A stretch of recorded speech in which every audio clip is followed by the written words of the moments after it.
ಭಾರತದ ಪ್ರಾಚೀನ ಪರಂಪರೆಯ ಆರ್ಥೋಡಾಕ್ಸ್ ಸಿರಿಯನ್ ಇಗರ್ಜಿಯಾದ ಸಾಸ್ತಾನ ಸೈಂಟ್ ಥಾಮಸ್ ಇಗರ್ಜಿ ಇದೀಗ ನವೀಕರಣಗೊಂಡು ಪವಿತ್ರೀಕರಣ ಹಾಗೂ ಉದ್ಘಾಟನಾ ಸಮಾರಂಭ ಮೇ 17 ಮತ್ತು 18ರಂದು ನಡೆಯಲಿದೆ. ರಾಷ್ಟ್ರೀಯ ಹೆದ್ದಾರಿ 66 ಕುಂದಾಪುರದಿಂದ ಉಡುಪಿಗೆ ಬರುವಾಗ ಸಾಸ್ತಾನ್ ಟೋಲ್ ಎಡಭಾಗದಲ್ಲಿ 80 ಅಡಿ ಎತ್ತರ 76 ಅಡಿ ಅಗಲದಲ್ಲಿ ಅಪೂರ್ವ ವಿನ್ಯಾಸದೊಂದಿಗೆ ಸುಂದರವಾಗಿ ರಚನೆಗೊಂಡಿದೆ. ಏಕಕಾಲದಲ್ಲಿ ನೂರಾರು ಮಂದಿ ಪ್ರಾರ್ಥನೆ ಮಾಡುವಷ್ಟು ವಿಶಾಲ ಜಾಗ, ಸುಂದರ ಕುಸುರಿ ಕೆತ್ತನೆಯ ಯೇಸು ಮತ್ತು ಮರಿಯಮ್ಮನ ಮೂರ್ತಿ, ಭವ್ಯವಾದ ಪ್ರಾರ್ಥನಾ ವೇದಿಕೆ, ಎತ್ತರದಲ್ಲಿರುವ ಘಂಟಾ ಗೋಪುರ ಕಂಡುಬರುತ್ತೆ. ಇಲ್ಲಿನ 8 ವಾರ್ಡ್ನ 240 ಕ್ರೈಸ್ತ ಕುಟುಂಬ ಅಲ್ಲದೆ ಪರಿಸರದ ಎಲ್ಲ ಧರ್ಮೀಯರು ಇದರ ರಚನೆಗೆ ಎಲ್ಲ ರೀತಿಯ ನೆರವನ್ನು ಮತ್ತು ಸಹಕಾರವನ್ನು ನೀಡಿರುವುದು ವಿಶೇಷವಾಗಿದೆ.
Saint Mary's church SMS Brahmavar ಅಲ್ಲಿನ ಅದು ನಮ್ಮ ಮೇನ್ ಕೆಥಡ್ರಲ್ ಆಗಿರ್ತದೆ.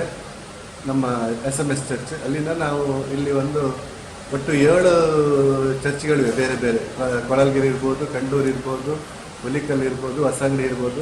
ಇದು ನಮ್ಮದು ಸಾಸ್ತಾನದಲ್ಲಿ ಒಂದು ಚರ್ಚ್. ಮತ್ತು ನಮ್ಮ ಸಣ್ಣ ಕುಟುಂಬದಿಂದ ಪ್ರಾರಂಭವಾದಂಥ ಚರ್ಚ್ ಇದು.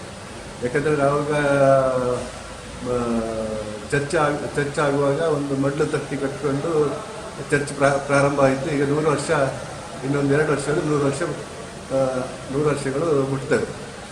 ಆದರೆ ನಮಗೆ ನಮ್ಮ ಕುಟುಂಬಗಳು ಜಾಸ್ತಿ ಇತ್ತು. ಮತ್ತು ನಮಗೆ ಒಂದು ಚರ್ಚಲ್ಲಿ ಮಳೆ ನೀರೆಲ್ಲ ಬಂದು ಒಳಗೆ ತುಂಬುವಂಥದ್ದು ಅದೆಲ್ಲ ಇರೋದ್ರಿಂದ ನಾವು ಒಂದು 15 ವರ್ಷದ ಹಿಂದಿಂದ ಈ ಕನಸನ್ನು ಕಾಣ್ತಾ ಬಂತಿತ್ತು, ಒಂದು ಚರ್ಚ್ ಕಟ್ಟಬೇಕು ಅಂತ.